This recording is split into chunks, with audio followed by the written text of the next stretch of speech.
This is the Research Room. I'm Nick Knudsen, joined by Robert Parker of the American Football Stories podcast. And today, we're going to look into the 5 pivotal games of the Dan Mullen era so far. And obviously, Rob, when you look at a topic like this, it's quite subjective, but we thought through the last last 3 seasons here, entering year 4 of the Mullen era, and we came up with our top 5. Yeah, you're right about that, Nick. Anytime you're talking about, moments shaping a program or just, from a historical standpoint, a lot of it's going to be subjective. But for the most part, the games that we're going to dive into tonight actually, they're pivotal moment worthies for the football program and Dan Mullen as a head coach. So we're going to start in key moment number 1 on November 10th, 2018. Florida 35, South Carolina 31. For lack of a better name, we'll call it the Felipe Franks shush game when he did this to the crowd. Again, he did it in the first half. Felipe was known to celebrate at not always the best times, but Rob, what I liked about that game was you're fresh off of back-to-back losses to Georgia and really a super disappointing no-show at home against Missouri.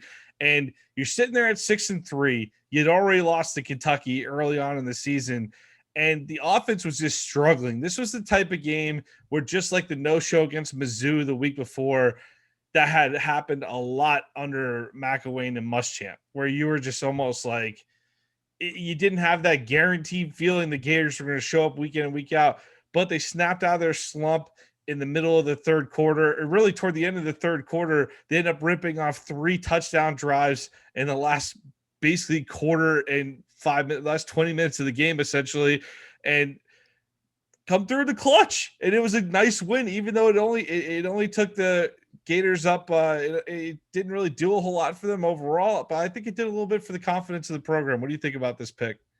Yeah, I love the pick, Nick. I really think this game did a lot for the confidence of the program. Once again, that game that you mentioned, once again, you had Will Muschamp on the other side of that sideline. So that was a former Florida Gator head coach. So going into the game, it was already kind of hyped up.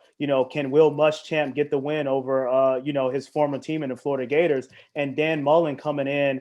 So I think this was a pivotal moment for Dan Mullen moving forward. Also a pivotal moment for Felipe Franks, because it was him going back at the crowd, because, the game before he was getting a lot of boos from the Florida crowd. And then he actually got pulled for Cal Trask, but Cal Trask ultimately went down. I think that the week after in practice on a trick play. So Felipe Franks was the starter for the rest of that season moving forward. So, I think this was a pivotal moment for the Florida Gator program. So it led into a blowout win over Florida State later in the season, obviously, and then the big bowl victory over Michigan, which, looking back on it, was probably about the equivalent of our Cotton Bowl loss to Oklahoma this year. Michigan was sitting out a lot of players, but we just hadn't been in that spot in a few years. So it felt everything was feeling good at the end of year 1. You like the progression. And if you lose that game against South Carolina, maybe it's not so bubbly and optimistic in the offseason. And there was a lot of optimism coming into key moment number 2, which was that week 0 matchup against Miami. And again, we're not picking the best games of the Dan Mullen era, because these are definitely not the two of the best, but a critical one. Miami, they might have beaten Georgia out for preseason national champions coming into this one, Rob. The transfer portal was hot. There's all types of talk about Tate Martell all offseason. Didn't end up starting the game. Jaron Williams gets the start, but really it was the battle of which team could play a little less sloppy. There's the famous meme of Spurrier from that game looking absolutely disgusted, as only Steve Spurrier can. But I'm probably a lot of frustrated Gators and Hurricane fans on this day. But outside of the Kadarius Toney screen, which ended up turning into a 66-yard touchdown, really ugly game for the Gators, which they end up making a few more plays than Miami and escaping Orlando with the 24-20 win. Yeah, I'm glad you mentioned it earlier, Nick, in regards to this wasn't definitely the prettiest game in the Dan Mullen era, but it was definitely a pivotal game in the Dan Mullen era. Just like you mentioned, week 0 matchup. So you had national eyes all on this game. So this game was kind of a game in itself because no other game was going on at this time. So this was the primetime game. You had Miami matchup going against the Florida Gators, so an in-state rivalry, trying to renew its rivalryship. And then you had, from a recruiting standpoint, whoever wins this game, gets a jump on the recruiting trail. So I think this was a pivotal game for Dan Mullen in the program, University of Florida, moving forward. Even though it was a sloppy game, we saw what Dan Mullen brought with the transfer portal because Jonathan Grenard had a coming out party in this game. 10 sacks, right, for the defense. From the defense side of the ball. So this was a defensive sloppy game, one that Dan Mullen kind of, grinded out at the end of the game. So I think this was a pivotal moment because now you see both programs going in,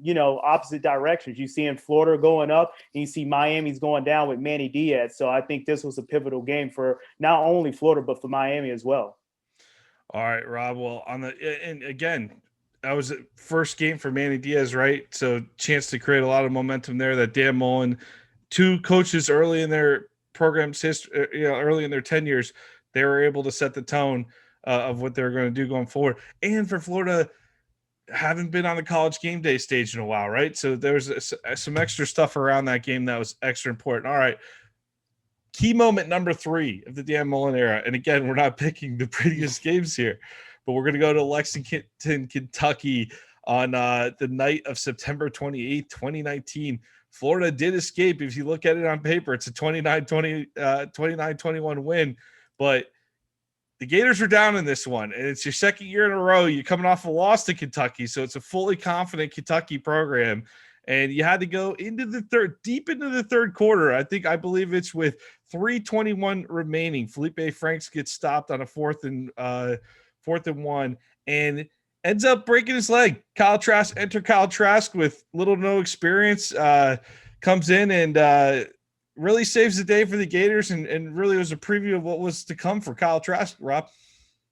Yeah, it was definitely coming out party for Kyle Trask. I think he displayed poise, and that's what, one of his defining characteristics, being in a Florida Gator uniform, is going to be poise. And this game was an indictment of that, just coming in late in that game, seeing Felipe Franks going down with the ankle injury. I think it was a fractured ankle, fractured leg, something in that regards. And just kind of galvanizing the troops, and everyone kind of rallied around him. I know Kamori Gamble actually came out and stated that week that, when he came on campus, he was surprised that, Kyle Trask wasn't playing a little bit more at the quarterback position. So, you already had his team rallying behind him before he even got thrown to the wolves in that Kentucky game. But once again, pivotal point for the Florida program because it made a chance that Emory Jones could kind of sit back and kind of, potentially grow to that number 1 quarterback while Kyle Trask takes over the helm at the quarterback position. And you saw all the weapons that Dan Mullen put around him. And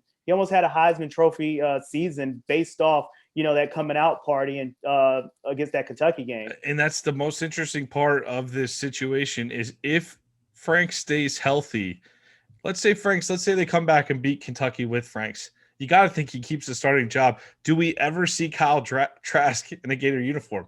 Or is he maybe transfer at the end of last year? Franks ends up staying healthy all of 2019.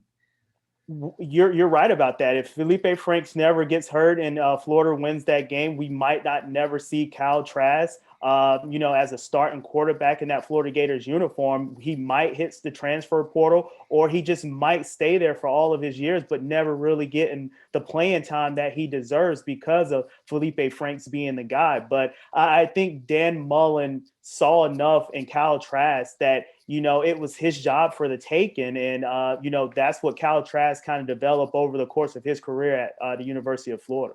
That moment feels like it was about 5 or 6 years ago, but theoretically, Franks could still be the quarterback this season in a Gators uniform. I mean, how wild is that to think about? He could have played in 2020 and gotten that COVID year and played again in 2021 if he wanted to, but obviously that moment really changed the way the Dan Mullen era has gone so far. That maybe that's the number 1 moment overall, Rob. We're just going chronologically here.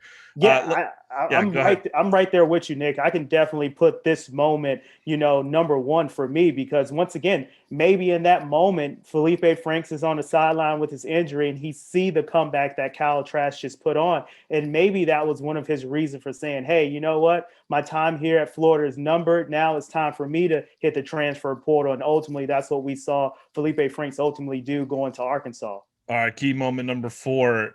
It was this November in Jacksonville, Florida, 44, Georgia 28.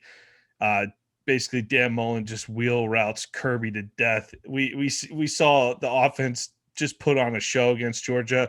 Of course, Georgia fans might sit there and say they lost a couple defenders. Richard LeCount is a notable one in my mind. But this Florida offense just did what it wanted on this day. And really, I mean, they didn't score a lot in the second half. They kind of took their foot off the gas in the second half in terms of scoring. Could have been a lot worse on this day. Georgia just had nothing cooking on offense. They got a couple of touchdowns late to make it look a little bit respectable on the scoreboard. But what this might be the best accomplishment of the Mullen era, because catching Georgia has been the number one thing coming in. I know it's winning titles, win the SEC national title, but you can't win the SEC if you don't win the East, and the East is going through Athens right now. And I'll tell you what, on the day Jim McElwain got fired, was it like 42-0 at halftime in that game against Georgia? I mean, the gap never felt more distant between Florida and Georgia in our lifetimes. I know back in the day it might have, but in our lifetimes, Georgia had the biggest, seemed like a commanding lead where it's going to take 5 to 10 years to undo the damage that had been done over the last 10 decades. And in year 3, Mullen comes in, does this. Are you kidding me? And that's why I get a little worked up. I know that 2020 did not end the way any of us wanted it to, but you cannot overlook that accomplishment last year. And, Georgia, they didn't figure out the quarterback situation. Well, guess what? The quarterbacks were on the roster. They don't figure out any quarterback situation. They let another quarterback walk to Columbus, Ohio. That was pretty damn capable, if I'm not mistaken. Georgia mismanages the quarterbacks. That ain't our problem. Not our problem. That's your problem, Kirby. So Florida catching Georgia in year 3 of Dan Mullen. And I say catching because this year, nobody's expecting Florida. You might look at it and Georgia might be the favorite on paper going into the season this year. But no Florida fan is expecting it to be easy. And we're going to make Georgia work for it. And you could say with confidence that Mullen caught Kirby in year 3. Incredible accomplishment in the Dan Mullen era. Yeah, right. Out the gate, year 3, just like you mentioned, this was ultimately a beatdown. And just like you mentioned, I know Georgia fans is probably going to, talk about, they did have injuries on that front 4 and they did have injuries in the secondary. But ultimately, this was a game about Kyle Trask and going to Cal Pitts, that Cal to Cal connection. And honestly, Pitts got knocked out too. Pitts got knocked out of that game. And I think that play just kind of galvanized the troops. It just kind of made everyone a little bit more, on edge and everyone to be on their game. You've seen a great Trevon Grimes catch that he made. The offense, once again, it just seems like they were able to do everything. Dan Mullen actually coached up a great game. He outcoached Kirby Smart, and we know what Georgia does on the recruiting trail. We know they're bringing in 5-star recruits year in and year out. So to have Dan Mullen win this game in that magnitude, even with the players that Georgia had out, it still wasn't a big accomplishment and still a big an achievement for that Florida Gator program. Because just like we talked about Miami and that Florida game fighting over on the recruiting battle, we're doing the same thing for the Florida-Georgia game year in and year out. That's why I don't want to hear about who was missing and who wasn't, because the guys Georgia is sending out to replace the guys who are injured are future, NFL draft picks too. So the talent level is undeniable in what Florida accomplished in year 3 of Dan Mullen. Any Gator fan would have signed up for that if you told them that in 2018 when Dan Mullen was hired. All right, let's go to keynote moment number 5, and that is the SEC championship game from this past year, December 19, 2020, at Mercedes-Benz Stadium in Atlanta, Georgia. Florida took Alabama to the limit. It wasn't a close game in the first half, but Florida buckled down, and they really showed they can compete on the biggest stage. And we've seen this in a couple of instances on the big moments. If you want to have a critique of the Dan Mullen era in season, I know everybody talks about the recruiting and stuff, but if you want to talk about the in season, it just seems like there's a couple of games a year where they don't fully show up. I know this year you could talk about the LSU one until you're blue in the face, but in the big games, Florida tends to play very well under Mullen, and they made some adjustments in this one. They looked hapless on defense in the first half, and they figured some things out. The offense got cooking. You saw a lot of big plays from the offense in this one. 46 points on the Tide. Let me tell you something, Rob. We watched 2 playoff games that Alabama played in. Notre Dame and Ohio State weren't nearly as competitive as Florida Gators against Alabama Crimson Tide this year. It's a great Alabama team. What are you going to – it's a little bit – what are you going to do? They just had too much. They had a little too much. But you think of, like, one play in particular, if you want to go back and look at it, the Trey Dean interception, which John Mechie comes through and blindsides him. Probably a targeting call in 99 out of 100 college football games this year. For some reason, wasn't a targeting call in this game. Changes the complexion of the game. Bama gets a touchdown on the next like couple plays, and hey, that's the difference in the game right there. Yeah, you're right about that, Nick. I tell you what, I think this is just a win for Florida Gator fans and the Florida football program. And just, on a national level and on local level, we always talk about Alabama coming in and year out as unbeatable, being unbeatable. But in that SEC championship game going against Florida, Alabama looked beatable, and Florida had them on the ropes. I mean, Cal Trask, the Cal Pitts, the Kadarius Toney, Trevon Grimes, the offense was cooking. Alabama couldn't get stops that they normally get, being an Alabama-led defensive team. But once again, that Florida Gators defense gave up a lot of touchdowns earlier in that first half, but they did buckle down, just like you mentioned. So a couple of plays here and there, we could ultimately talk about Florida being the winners of the SEC championship. And it's hard to say that year in and year out, especially with the Alabama-led team that we know they have year in and year out. Yeah, this was not like the McElwain era SEC title games where you just got to Atlanta and you're like, oh boy, here goes. Like this, you had a shot in this one. There was a real shot, and that's what I think Mullen showed. We might not be there yet as a program. It's going to take some time. And I mean, hell, with Alabama, it might just take Nick Saban just deciding he's tired of coaching football too. But we're close. We're not that far. We're in the hunt. We're in the hunt. He's shown that he could build Florida back to where Florida should be in the hunt year in, year out. The problem with Alabama is they've just ruined everybody's expectations. Like, there's not going to be a next Alabama, in my opinion. I don't think there's going to be a next Alabama college football. Yeah, usually what Alabama's doing is almost unheard of. Florida State, that dynasty flourished in an ACC that they had maybe 1 or 2 competitors a year coming up against them. Clemson's doing that right now. The ACC is not exactly taxing them week in and week out. Ohio State is head and shoulders above most of the Big Ten right now. Alabama, the way they got to battle week in and week out is unbelievable what they're doing. And, hats off to Saban and the Tide. But I'm fired up that Florida gets another crack at them, and they get a crack at – I know we're replacing a lot this year, but so is Alabama. Alabama's replacing a lot, and I know that probably doesn't matter because they're bringing in the next wave. But at the same time, maybe we catch them early, catch them in the swamp, a full stadium. These guys didn't play in full stadiums last year. Catch them in a full stadium in a raucous environment. Couple plays go the Gators' way. Who knows? That's the optimistic take, but I'm going to stick by it for now because it's only July. No, I love the take, and I love the optimistic moving forward into the season. And just like you said, if you want to get Alabama to knock Alabama off, this might be the year. They're breaking in a new quarterback in Bryce Young. Mac Jones he wasn't the starter, but he was there, so he knew the schemes and everything like that. And Steve Sarkisian just drew up a hell of a scheme this past season as well, and he had all the playmakers at his disposal to do that. And Devontae Smith and Najee Harris coming out the backfield. So, but I think what Dan Mullen showed in the SEC championship is say, hey, it's not. You can't beat Alabama on the offense side of the ball. You're going to have to beat Alabama on the defense side of the ball. And that's where Florida lacked. They didn't get those timely stops that they needed because the offense was cooking. So if you can kind of score with Alabama, you can get those timely stops, you're right there in the game and you can win. But it can't just be one side of the ball. It has to be both sides of the ball working in unison, the offense side and the defense side of the ball. And that's where Florida lacked this past year in the SEC championship game. They just didn't get those timely stops.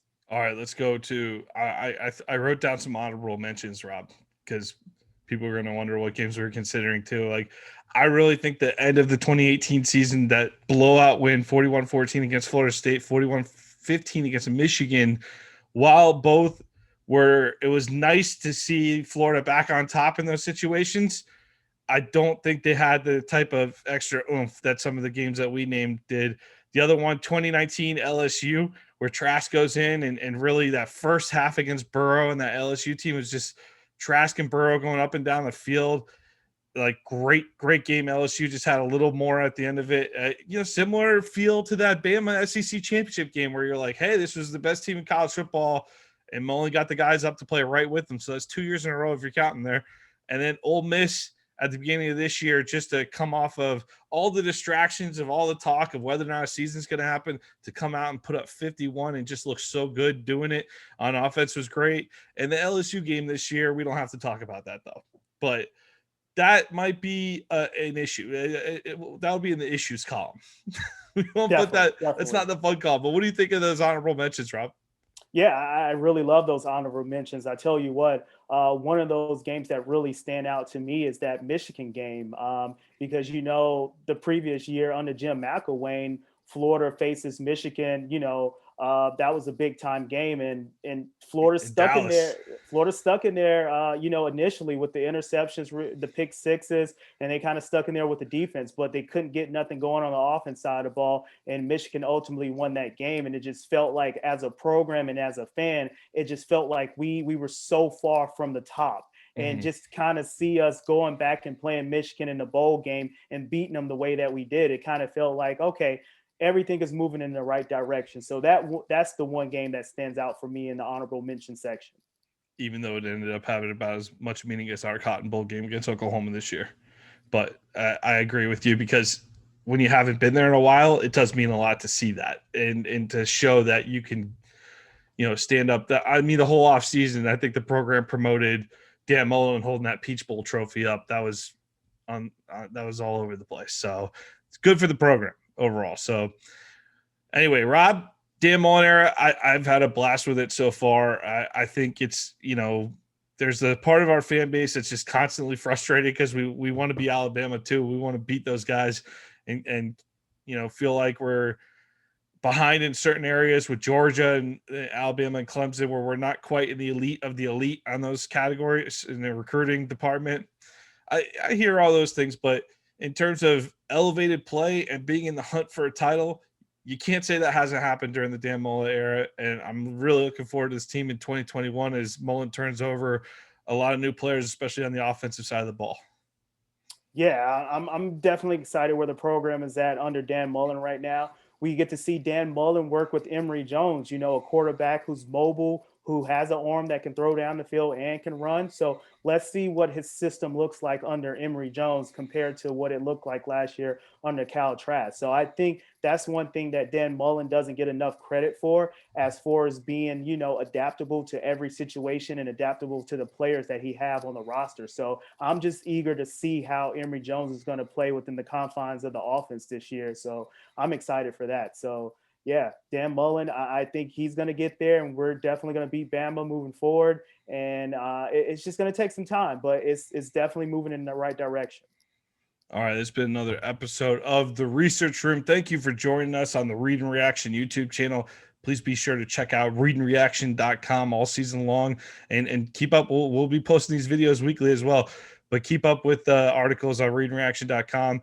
Rob and I, we also have a podcast called the American Football Stories Podcast. Last week, we interviewed Charlotte 49ers head coach Will Healy. Great interview with Coach Healy there, and had another solid interview with Cal Golden Bears head coach Justin Wilcox. Short but sweet on that one, Rob. Hey, another good episode, Rob. We'll see you next week.